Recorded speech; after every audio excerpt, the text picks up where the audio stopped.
Hey everyone, it's day 4 of cooking classes. Okay, so we are going to make homemade white bread. This is a list of our ingredients. We're going to need 2 cups of warm water, 1/3 cup of honey, 1.5 tablespoons of yeast, 2 teaspoons of salt, and around 6 cups of flour. You're going to need a little bit of extra flour when you're kneading it on your table. Okay, so 6 to 7 cups of flour, you can figure that in your measurements. Our 2 cups of warm water, our honey, and our yeast. So I'm going to get some water. Oh yeah, you can add the yeast. Okay, so we buy our yeast in bulk. You may find that your yeast comes in little packages. Sometimes they're in 3 strip packages.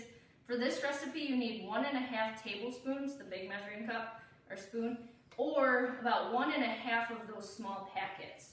All right, Rach, so can you put 1 tablespoon? Drop that in the water.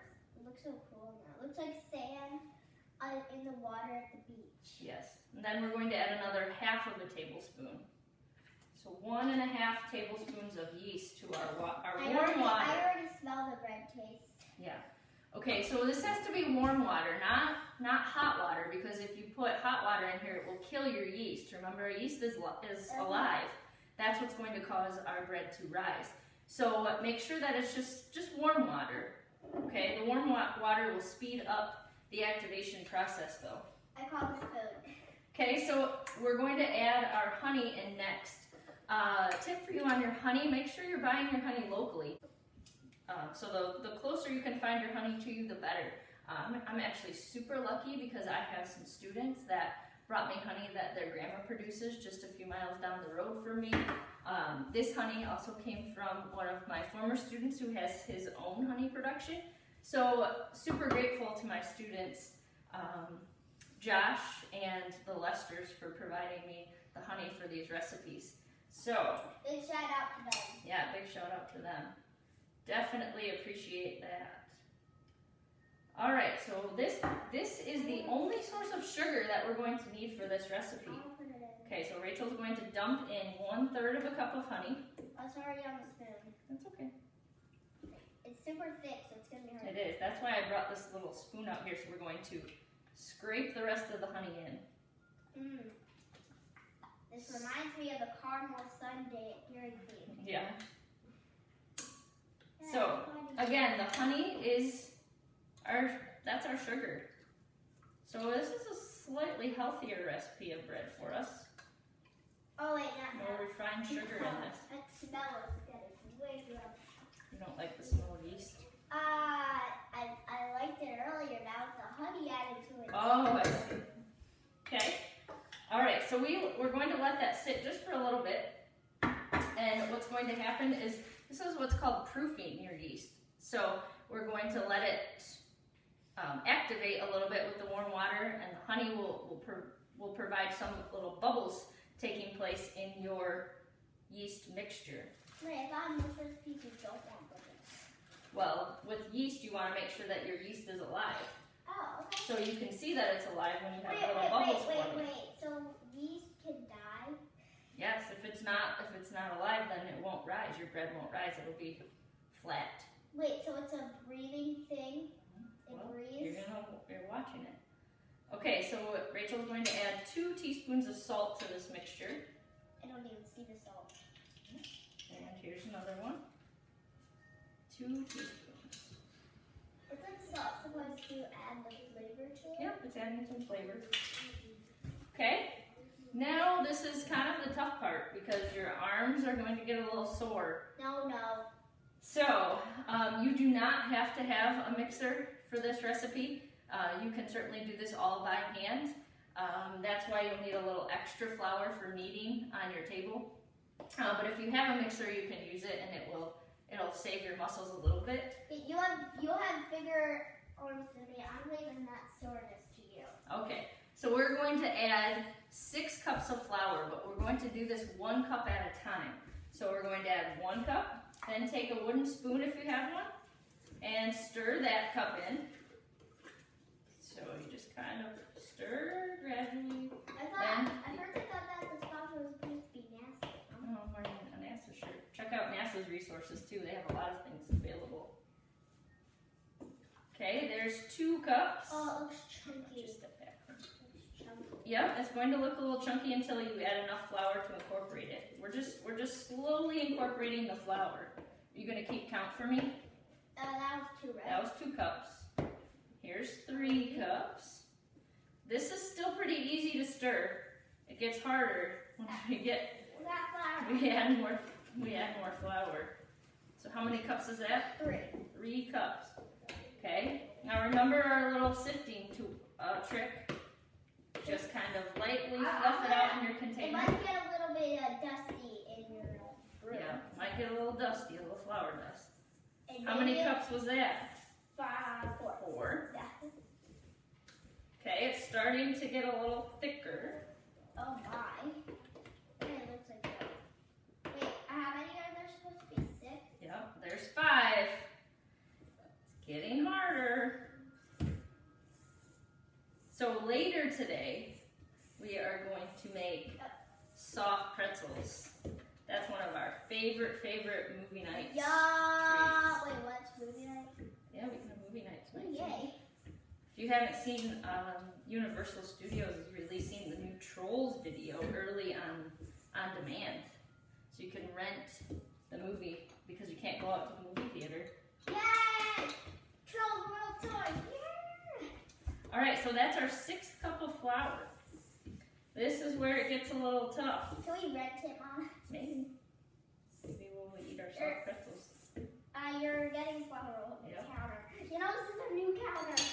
Alright, so that's your 6 cups of flour. You're going to kind of incorporate that. I'm going to show you how to knead this on your table if you don't have a mixer. So, you take a little flour, sprinkle it Why would you do that? on here, and then New counter, Mom. Rachel, it's just flour, it washes out. Okay. Why don't you step out of the way so we can see. Okay, goodbye. Okay, so then I'll be back in a couple of minutes. we're going to put our dough on the surface, and you just kind of fold it. Continue folding it over and over until your flour gets all incorporated. So that's the step that we're taking right now. If this starts sticking to your countertop, you're going to add a little bit more flour. The goal is to make this dough so that it doesn't stick to the countertop. If you have enough flour in it, it will stop being sticky. But don't add too much flour because then you're going to get a really dense bread. Okay, so what you're going to do is knead this for about 7 minutes. So if you're feeling any anger or aggression, kneading dough is a really good way to get that aggression out. You have to push really, really hard to knead your bread dough. So I'm going to come back. If you get angry, take a deep breath. Yeah, I'm going to come back in about 6 or 7 minutes when this is fully kneaded, and then we're going to let it rise.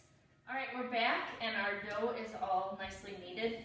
If you do have a mixer that has a kneading hook, something that looks like this, instead of doing it by hand, you could certainly put it in the mixer and knead it with this. But if you don't have a mixer, this bread comes out great just by kneading it by hand. Okay, so what we're going to do is pick up our dough. We're going to kind of fold the ends down so that you have a nice round ball of dough. And you're going to take your bowl and you're going to put a little bit of olive oil around the bowl. Take the top part of your roll of dough, swirl it around in the bowl so that the oil gets incorporated all throughout the bowl, and then flip your dough over. I don't know if you can see that or not. But so a big chunk of ice cream. Yeah, so you have oil all around the top of your dough. Then you're going to take a clean kitchen towel and cover your bowl that has the dough inside of it. Now a little tip, a little trick I guess for getting your dough to rise a little faster. If you set your oven to the lowest possible temperature, most ovens that's about 170 degrees, if you set that for about 30 seconds to a minute at 170, and then put your dough in and shut the oven up, that will create just a warm enough temperature to help your dough rise just a little bit faster. So what we're going to do now is put this in the oven for, it takes about 40 to 45 minutes for this to double in size before we come back and put it into our bread dough pans. So that is our next step. We'll see you in a little bit. All right guys, we're back. We're going to check to see if our dough has doubled in size. So we're going to open up our oven. Remember, we set the oven just so slightly warm. All right, this looks pretty good. See how our dough is doubled? It's pretty big. Now this is my favorite part, punching the dough down. Okay, so you get to take your fist and punch your dough. Yeah, punch hard. Ready? Punch it down. All right, one punch is fine. Okay. And then we're going to kind of dump it out onto our surface. Got some oil in there, that's good. Okay, now here, step back a little bit. We're going to divide this in half because this amount of dough is going to make 2 loaves of bread. All right, so we're dividing this in half. I'm just going to kind of squeeze it apart. Now we have 2 loaves. So what I'm going to do is form this into a loaf. So you just pull the ends down a little bit with your hands. Don't knead it too much when you're doing this. You just want to fold it down. Why are you even going to punch it? Oh, it just breaks it down a little bit. Take out some air bubbles. Okay, so I have 3 different kinds of pans. You might find one of these types of pans in your cupboards. This is probably the most common type. Got a silicone one, and a glass pan. Does not matter one bit which type of pan you use. I'll use the glass one and the silicone one today, but you're just going to spray them with some cooking spray. That's all there is to it. You take your formed loaf, put it in your pan. Do the same thing with our other loaf. Just like this, we're just forming it down. So it's in kind of a log shape so that it will fit nicely into our pans. All right, then our last step here is to cover this once again. The covering step prevents the dough from drying out, so it is an important step. If you don't have a towel to put over this, you could put some saran wrap over the top of it, but you do want to cover your dough. Okay, so what we're going to do now is put these back into our nicely warm oven. You might have to set it for 170 again for about 30 seconds, just to make sure that it's warm. And then you'll let that rise until your dough is doubled once again before baking it. Okay, so we're going to do that and we'll be back in a few minutes. All right, so our bread is ready to go into the oven. What I did was about 5 minutes before we turned the video back on, I pulled the bread out of the oven where it was proofing, and I set my oven to 350 degrees. So you want your oven to be preheated before you actually bake the bread, but you don't want to preheat the oven while your bread is rising in there, or it will start to cook prematurely.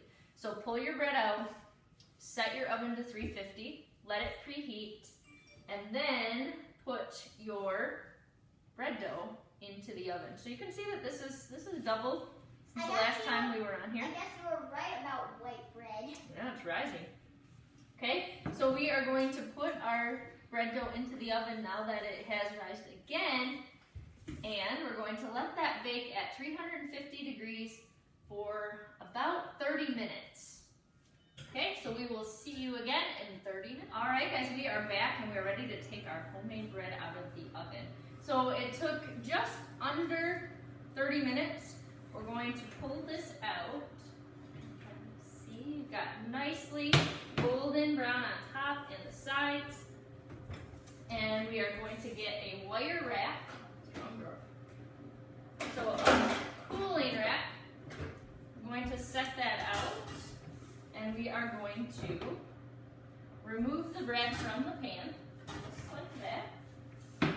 Tip it out, here, watch out for you. Onto our wire rack. And then the best part, you're going to take some butter, and you're going to just run that over top of your bread. Just like that, to give it a nice glossy look and taste. All right. And then you're going to want to let that cool for a good 15 to 20 minutes before you slice into it. It will be pretty hot, but it is best when it's warm just out of the oven. So now you've seen how to make homemade white bread. Happy Flour Day!